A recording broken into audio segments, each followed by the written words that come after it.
गिरिजात्मजं सुरवरं विघ्नेश्वरं ओधरं ग्रामे रांजण संस्थितं गणपतिं कुर्यात् सदा मंगलं शुभमंगल गोत्रे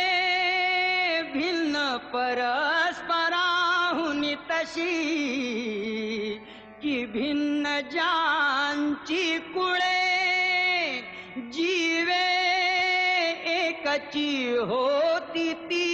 वरवधू आजन्म ज्यांच्यामुळे ते ईश कृपे घडूनी सदनी मांग